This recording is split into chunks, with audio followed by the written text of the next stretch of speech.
Hoy vamos a compartir el tema, como ya está en su material, acerca de pureza sexual.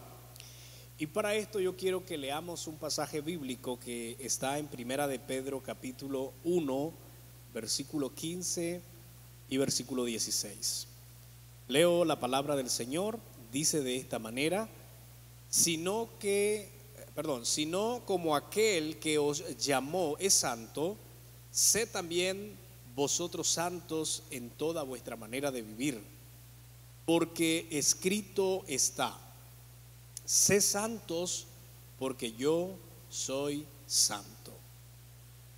Uno de los temas que tenemos que abordar en las iglesias es la sexualidad. Lamentablemente, en muchas ocasiones como que se trata de evadir estos temas, pero no debe ser así. La sexualidad es uno de los temas que debe hablarse dentro de las iglesias. Deben enseñarse, deben abordarse estos temas, porque al final, de una u otra manera, las personas aprenderán de este tema. Y si no lo enseñamos en la iglesia, pues lo van a aprender en otros lados. Así que voy a pedirle mucha madurez, voy a pedirle, no vamos a entrar en tantos detalles, pero sí vamos a tratar de ser precisos en la parte de lo que Dios quiere para nuestra vida sexual, lo que Dios quiere y cómo Dios quiere que nosotros nos comportemos hablando sexualmente. La sexualidad, para iniciar, es una creación de Dios. Eso tenemos que tenerlo presente, porque en la Biblia se presenta de esa manera.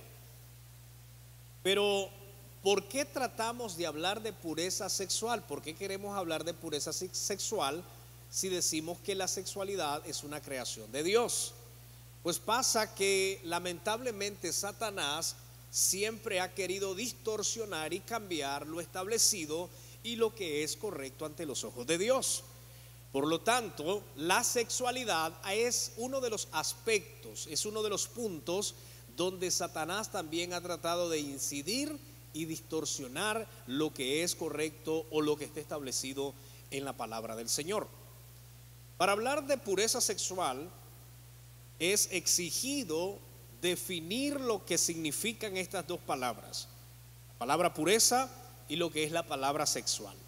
Cuando hablamos de pureza, estamos hablando básicamente del término, porque se encuentra en el latín y está formado por dos componentes léxicos latinos: el vocablo purus, que es lo que significa o puede traducirse como puro; el sufijo esa, que es equivalente a cualidad.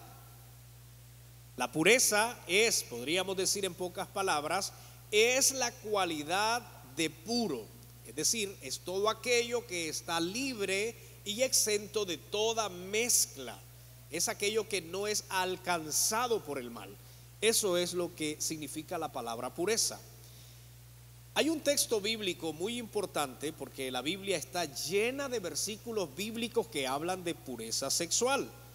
Y en este sentido, solamente tocando el aspecto de pureza, lo que dice Primera de Pedro 1, 15 al 16, que lo acabamos de leer: sino como aquel que os llamó es santo, sed también vosotros santos en toda vuestra manera de vivir, porque escrito está: sé santos porque yo soy santo. La palabra santo tiene que ver con algo apartado del mal y que no se deja tocar y no se deja contaminar por lo malo. Hay un versículo más en Primera de Tesalonicenses 4:7 que dice: pues no nos ha llamado Dios a inmundicia, sino a santificación. Así que la pureza tiene que ver con algo que no se deja alcanzar por el mal. Y cuando hablamos de sexual, básicamente estamos hablando de algo que pertenece o es relativo al sexo. Podríamos decir que pureza sexual es esto: es aquella acción o determinación que nosotros tomamos de mantenernos limpios y puros sexualmente. Básicamente, la pureza sexual es una decisión, es una determinación que nosotros tomamos para mantenernos puros, limpios y alejados de los pecados sexuales. Básicamente eso. Ahora, esto no es fácil. No es fácil porque tenemos a un enemigo, tenemos a Satanás, que está tratando de distorsionar y dañar lo establecido por Dios. Por eso es que habrán propuestas, habrán cosas, y los jóvenes sobre todo tendremos momentos muy difíciles en el área sexual, donde tenemos que mantenernos firmes, tenemos que mantenernos puros para poder agradar a Dios. Así que los próximos minutos vamos a estar hablando acerca de esto, de cómo ser puros sexualmente. Antes de esto me gustaría leer lo que dice Salmo 24, versículo 3 y 4. Hay una pregunta o dos preguntas que el salmista se hace, y es: ¿quién subirá al monte de Jehová? ¿Y quién estará en su lugar santo? El limpio de manos y puro de corazón. Lo vamos a contextualizar y lo vamos a aplicar aquí, a nuestra realidad. ¿Quién subirá a la presencia de Dios? ¿Quién podrá adorar a Dios? ¿Quién podrá relacionarse con Dios? ¿Quién podrá tener comunión con Dios? Los que deciden mantenerse puros y limpios para el Señor.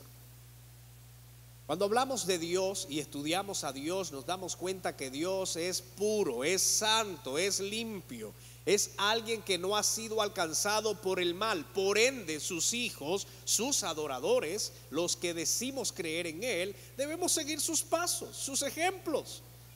Dios es un Dios moralmente perfecto, puro. Por lo tanto, nosotros tenemos que hacerlo.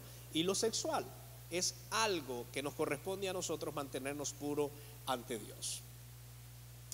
Lo segundo que yo quiero, además de definir estas dos palabras, es decirle que todos hemos sido creados o somos seres sexuales. ¿Por qué? Porque Dios así nos diseñó. Yo siempre hago una excepción. La mayoría de los habitantes en el mundo, 7.800 habitantes o 7.800 millones, de habitantes en el mundo, en su mayoría, el 99% se consideran personas sexuales, deseos sexuales, tienen una necesidad sexual. Según las investigaciones dice que tenemos un 1% de personas que se consideran asexuales, es decir, que no tienen deseos sexuales. Ellos dicen y afirman no tenerlo. Aunque ellos lo afirmen, esto está sujeto a investigaciones, está sujeto a cuestionamiento. Pero bien, el punto no es ese. El punto es que la mayoría de los seres humanos, al menos el 99%, somos personas sexuales. Somos seres sexuales. El tener deseos sexuales no es un pecado. El tener y querer satisfacer un deseo sexual, pues no es pecado, es algo que está dentro de nosotros. El pecado se convierte en pecado en el modo, de la manera que nosotros queremos satisfacer el deseo sexual. De eso se trata. Entonces, en la Biblia también, basado a esta excepción del 1%, en la Biblia encontramos algo, un don que se le llama abstinencia o el don de continencia. El apóstol Pablo afirma que él tenía un don especial y le llama el don de abstinencia o continencia. Es decir, Pablo afirmaba que él no necesitaba tener o satisfacer ese deseo sexual. Es importante también tenerlo presente, que tener el don de abstinencia o el don de continencia no necesariamente significa que no tenga deseos de estar con otra persona. Lo que significa es que tiene la capacidad para no complacer el deseo sexual. De cierto modo, todos nosotros tenemos ese don, solo que en un grado muy bajo. ¿Por qué? Porque si somos cristianos y vivimos para Dios, ¿qué hacemos? Nos abstenemos. ¿Sí o no? Buscamos las maneras de no satisfacer el deseo sexual de una manera incorrecta. Pero todos lo tenemos. Yo inicié la vida cristiana, tenía mucha inmadurez, entonces le pedí al Señor que quitara el deseo sexual. Yo recuerdo que pasaba orando, gracias a Dios que no me escuchó. Ahora soy casado, tengo una esposa, 10 años de casado, tengo 3 hijos. Gracias a Dios que no me quitó el deseo sexual. Pero yo pasé orando por eso. Quizás usted lo ha hecho, pero no es correcto. Es parte de nuestra formación. Dios así nos creó, somos seres sexuales. La cuestión es cómo satisfacemos el deseo sexual. Ahí es el punto. Para eso lo vamos a hablar hoy, porque estamos hablando de pureza sexual. Así que también en la Biblia tenemos otros casos importantes a considerar que podemos entender de esta manera el don de abstinencia o continencia, como en el caso de Mateo 19, versículo 12, primera de Corintios 7, 6, que son otros casos que se abordan. Dicho esto, entonces podemos decir que el sexo es una bendición de Dios, el sexo es una creación perfecta de Dios, el placer sexual es una bendición de parte de Dios, solo que tenemos que tener cuidado cómo lo ejecutamos, cómo lo complacemos, cómo nosotros podemos llegar a tener una relación sexual sin violar los parámetros establecidos por Dios. Así que todos somos seres sexuales. No siga orando a Dios que le quite el deseo sexual. Mejor dígale que no se lo quite, sino que le dé la habilidad, el poder y la fuerza para no cometer un pecado sexual. Esa debe ser la oración. Señor, ayúdame a mantenerme firme, puro sexualmente, hasta que tú me des a una esposa, si eres hombre, y si eres una mujer, hasta que Dios te dé un esposo. Esa debería ser la oración. Ahora, ¿por qué son tan graves los pecados sexuales? Y aquí tengo varias cosas. Por eso es que abordamos este tema. Número uno, los pecados sexuales son graves porque violan el estándar matrimonial. ¿Cuál es el estándar matrimonial? Dios estableció a una pareja, los creó, los unió para que ellos pudieran estar unificados, pudieran tener relaciones sexuales, pudieran amarse. Ese es el estándar de Dios. Dios creó el sexo para el matrimonio. El yo cometer un pecado fuera del matrimonio, ya estoy violando los principios establecidos por Dios. Por eso es que son graves los pecados sexuales, porque violan el estándar matrimonial. Cuando Dios creó al primer hombre, ¿qué hizo? Le trajo a su mujer Eva, los unió para que ellos pudieran procrear, disfrutar y tener placer. Para eso Dios los creó. Por eso el pecado sexual es grave ante los ojos de Dios, porque estás haciendo una actividad fuera del orden establecido por Dios. La nueva era o el mundo actual que vivimos quiere ver la sexualidad como cualquier cosa, como un placer, como algo que sí es importante, pero no puedes poner reglas, no puedes poner límites. Al final es un deseo y hay que satisfacerlo. Pero si vamos a la Biblia, vamos a encontrar que Dios dio el sexo para el matrimonio. Así que los que estamos solteros acá, levante cuántos son solteros, levante su mano acá, cuántos son solteros. Que Dios los ayude. Los casados, levante su mano. Disfruta el sexo. Es una bendición de Dios. Dele rienda suelta a los casados.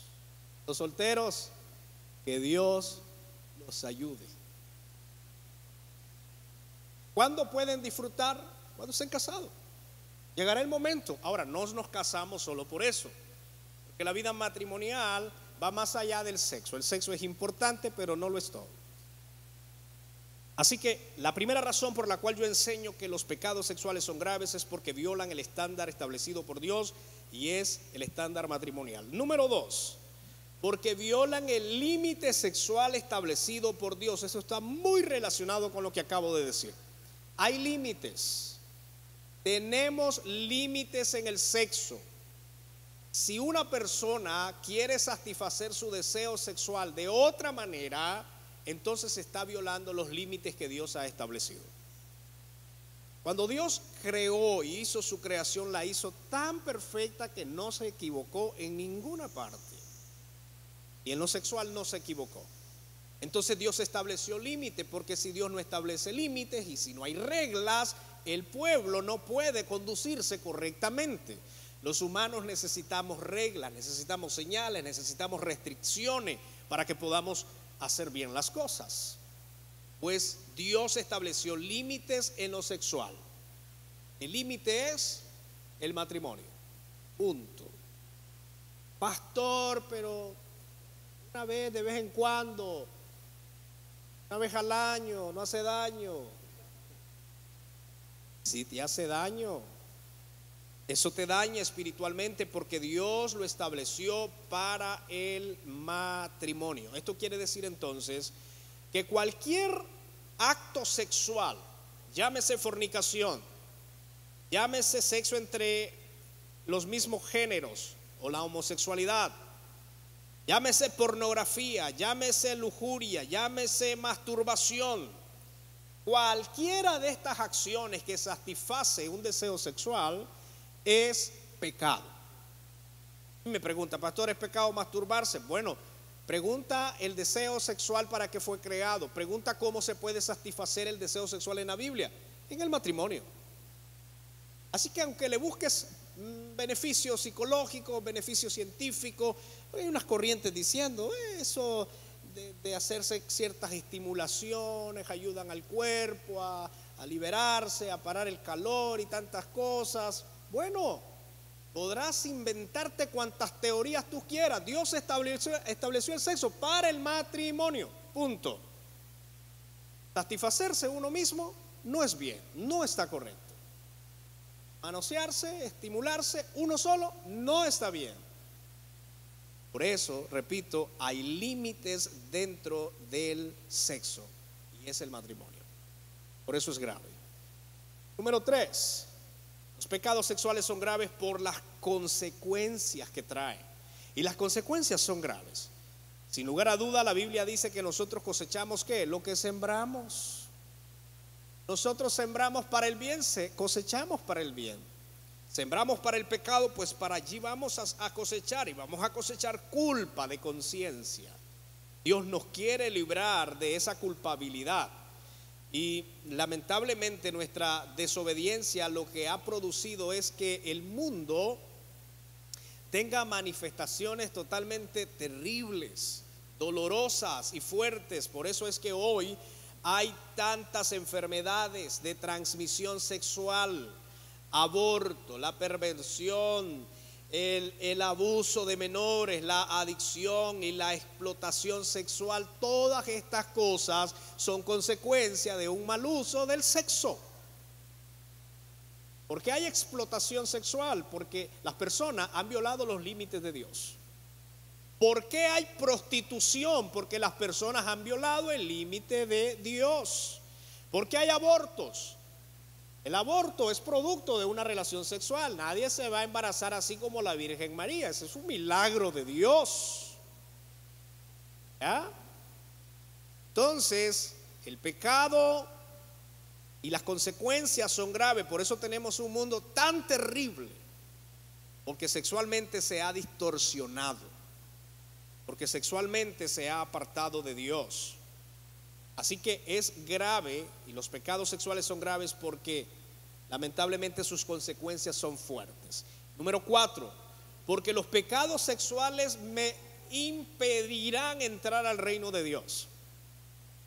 Colosenses 3, 5, 6. Mire lo que dice: haced morir pues lo terrenal en vosotros: fornicación, impureza, pasiones desordenadas, malos deseos y avaricia, que es idolatría, y cosas en las cuales la ira de Dios viene sobre los hijos de desobediencia. Hay un versículo más, Primera de Tesalonicenses 4:3. Pues la voluntad de Dios es vuestra santificación, que os apartéis de fornicación. Aquí la consecuencia más grave de los pecados sexuales es que me van a impedir entrar al reino de Dios. Si una persona está en pecado sexual y no se arrepiente, esta persona se va a perder. Aunque quiera poner el nombre que ellos quieran. Miren, hoy se han inventado tantos nombres para dárselas a las personas que no quieren casarse, ¿verdad? Pareja de hechos reales. Ahora se le llama novios, otras cosas, para tratar de acomodar algo que no se puede acomodar. Dios estableció el matrimonio como una institución, algo que tiene que respetarse, y es allí donde debe disfrutarse el sexo. Fuera de allí está totalmente prohibido. Aunque las personas lo vean muy, pero muy sencillo, es tan grave que usted no se lo puede imaginar. Es tan grave que impide que una persona pueda entrar al reino de Dios. Así que por estas razones antes mencionadas debemos evitar que la masturbación, la fornicación, el adulterio, la homosexualidad, la pornografía, la lujuria y toda actividad sexual condenada en la Biblia. Y enfatizamos que la única actividad sexual permitida y avalada por Dios es la que se da dentro del matrimonio. Bíblicamente, si tú eres cristiano, no tienes opciones. Esta es la única opción. Es la única regla establecida por Dios. Entonces, por esa razón yo considero que los pecados sexuales son graves. Ahora bien, aquí viene la resolución o la solución más bien del problema, cómo nosotros podemos combatir los deseos sexuales. Al menos yo aquí tengo unas 3 o 4 maneras de poder combatir los pecados sexuales. Mira, que me levantaron la mano y dijeron que son solteros, no te preocupes, nosotros pasamos por ahí. Nosotros ya pasamos ese calvario. No significa que nosotros los casados no sigamos batallando por ser fieles sexualmente. Seguimos batallando. Así que aunque es un poquito menos intenso, pero seguimos batallando con ello. A algunos casados no les gustará que yo diga eso, pero es la verdad. Todos estamos en lucha para poder guardarnos sexualmente. Entonces, ¿cómo yo puedo combatir el pecado sexual? Recuerdo que una persona me decía: pastor, mira, yo no puedo dejar de masturbarme, porque son unos deseos tan intensos que hasta que me masturbo entonces quedo tranquilo. Otro me decía: pastor, yo no puedo dejar de ir a visitar a la vecina, porque es que es imposible, pastor. Es posible dejar eso. Pastor, no puedo dejar el adulterio, no puedo dejar la fornicación. Claro que se puede. No puedo dejar la prostitución, no puedo dejar, he escuchado a personas, la pornografía. Sí se puede. Claro que sí se puede. Y al menos acá tengo 3 formas para combatir el pecado sexual. Número 1, huir del pecado sexual. Esto es tan, pero tan bíblico, así como lo ha escuchado. Primera de Corintios 6:18, huir de la fornicación. Cualquier otro pecado que el hombre cometa está fuera del cuerpo, mas el que fornica contra su propio cuerpo peca. Mire lo que dice acá la versión Dios habla hoy: huyan pues de la prostitución. Cualquier otro pecado que una persona comete no afecta a su cuerpo, pero el que se entrega a la prostitución peca contra su propio cuerpo. Y la Nueva Traducción Viviente dice: huyan del pecado sexual. Ningún otro pecado afecta tanto al cuerpo como este, porque la inmoralidad sexual es un pecado contra el propio cuerpo. ¿Qué vamos a hacer? Huir. El problema es que si nosotros no cortamos con ciertas cosas sexualmente, vamos a caer una y otra vez. Pastor, no puedo dejar la pornografía. Pues acuéstate cuando tengas sueño, no enciendas la tele, no recargues internet, ora a Dios y te aseguro que lo vas a lograr. La cuestión es huir, no es ir, la cuestión es salir de eso. Esta es una responsabilidad de todos nosotros. A mí me encanta lo que Pablo dice. Pablo dice que el pecado ya no se enseñorea de nosotros. Eso me da la autoridad para decirle a la pornografía: no me vas a dominar. O al adulterio: no me vas a dominar. La tentación y el deseo llega, entonces batallemos con él. Pero no podemos darle rienda suelta a una condición que lamentablemente nos va a dañar, como ya lo mencionamos. Así que la primera manera de combatir el pecado sexual es huir. Diga conmigo: huir. Dígalo con fuerza: huir. Como que en realidad quiere huir. Así que eso es responsabilidad propia. Usted puede ir a talleres de sexualidad, talleres de pureza sexual, cualquier taller. Si usted no huye, lo que yo le diga es irrelevante. Es responsabilidad propia. Yo le he pasado predicando a 10 años. Yo llevo más de 10 años siendo pastor y le he predicado casi por 5 años consecutivamente a personas que es mala la fornicación. Durante los 5 años pasan escuchándome. Ellos ya se saben el mensaje. Ya conocen los versículos bíblicos también y no se quieren casar. ¿Por qué? Porque es responsabilidad propia. Estimado hermano, estimada hermana, yo puedo decirte cuántos versículos bíblicos están en contra del pecado sexual. Si tú no tomas acción a huir, vas a seguir en él. Así que hoy y cualquier momento que usted batalle con pecados sexuales, le corresponde huir. Es su responsabilidad. ¿Sí? ¿Estamos acá? Número 2, considere las consecuencias. Yo ya vi de una manera general algunas consecuencias, pero mire, acá tengo algunas consecuencias específicas del pecado sexual. ¿Por qué digo que esta es una manera de combatir el pecado sexual? Porque cuando una muchacha se enamora de mí y quiere tener relaciones sexuales conmigo, siendo yo pastor, ya pasado, entonces yo considero las consecuencias. Me gusta hablar este tema muy, pero muy claro. Yo creo que todos estamos aquí bien mayorcitos.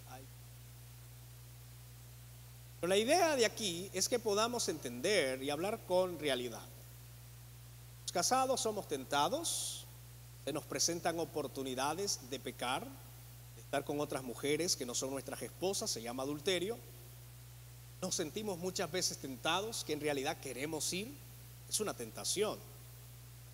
No ser que solo yo haya sentido eso. Ahí disculpen, hermanos, disculpen, pero nos sentimos tentados a tener relaciones sexuales con personas que no son nuestro cónyuge.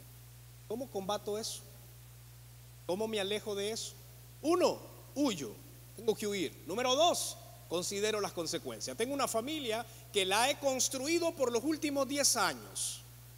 Tengo 3 hijos, una de 6, uno de 5 y uno de 1 año. Y así yo voy muy rápido.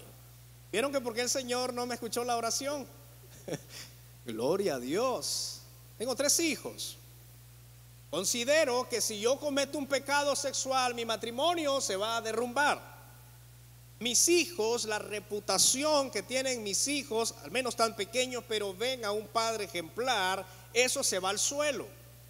El testimonio de la gente que escucha mis prédicas y de los que siguen mis prédicas se va al suelo. Entonces yo digo, esas son consecuencias que pueden dañar muchísimo, pero también hay consecuencias propias, consecuencias que pasan dentro de uno mismo, que son las peores. Por ejemplo, hay una baja autoestima y debilita la conciencia. Según 1 Corintios 6, 18 al 20, la inmoralidad sexual es el único pecado que podemos cometer contra nosotros mismos. El pecado sexual es pecar contra uno mismo. Todos los demás pecados, dice el apóstol Pablo, se cometen contra Dios o contra el prójimo, pero este es el pecado que se comete contra uno, el pecado sexual. El tener fornicación o tener una actividad sexual, uno está pecando contra su propio cuerpo. Por tal razón, esto provoca dolor y resentimiento. Jamás después de una consejería o cuando una persona me busca que ha caído en adulterio, jamás tiene una sonrisa. Está llorando. Miren, yo he atendido a mujeres, porque tampoco las mujeres no se escapan, son muchas. Mujeres que llegan y me dicen llorando: pastor, le fui infiel a mi esposo.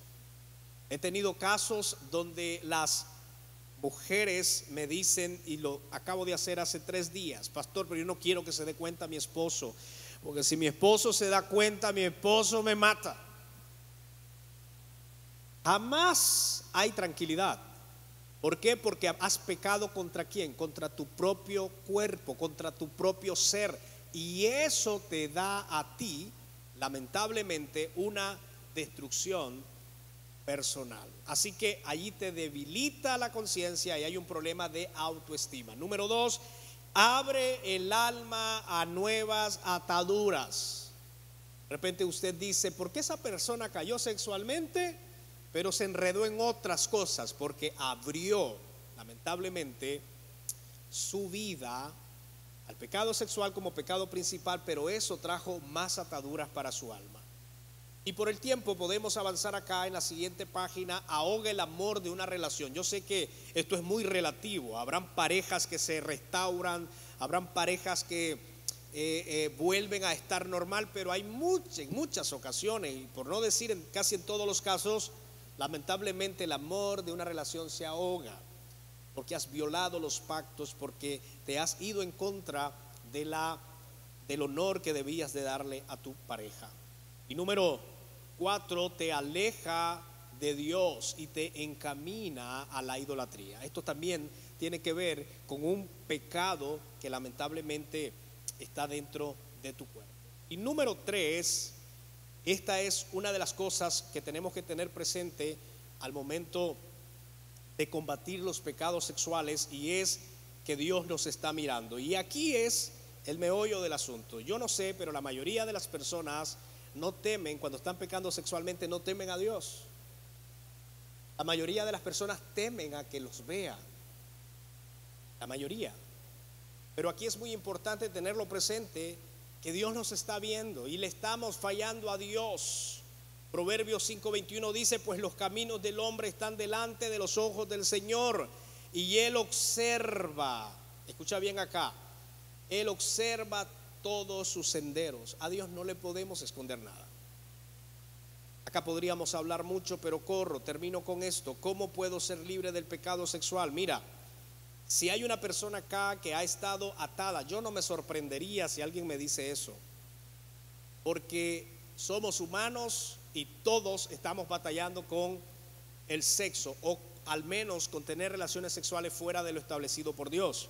Pero ¿qué debemos hacer? Arrepentirnos y creer en el perdón de Dios y su gracia. Dios te perdona, Dios te restaura si en realidad tú entras y pides perdón a Dios. Si tú le das tu corazón a Dios, Dios te va a perdonar. Número 2, aléjate de toda circunstancia que le da oportunidad a la tentación, como estar a solas con alguien más, o ver pornografía. Lo que tienes que hacer es orar constantemente y fortalecerte en el Señor. Número 3, confía en Él, Él te ayudará. Número 4, debemos huir de las pasiones que combaten dentro de todo joven. La inmoralidad sexual es de lo único que Dios nos mandó a huir. Mira, esto es muy interesante. Lee toda la Biblia y vas a encontrar que Dios nos manda a huir específicamente de lo inmoral, de la inmoralidad sexual. Número 5, aléjate de aquello que te hace pecar y busca ayuda en quien pueda fortalecerte. Es mejor decir, aquí hay un dicho, aquí corrió que aquí quedó. Usted lo puede decir de otra manera, pero al final es la misma idea la que se quiere transmitir. Y concluyo diciendo, Dios espera que sus hijos vivamos moralmente bien, y Dios espera que vivamos sexualmente bien. Es nuestra responsabilidad como cristianos guardarnos, protegernos sexualmente y disfrutar el sexo hasta que tengamos el único límite ya vencido, que es que estar casado. Nos casamos y listo, disfrute, porque para eso se casa y es allí donde Dios lo aprueba.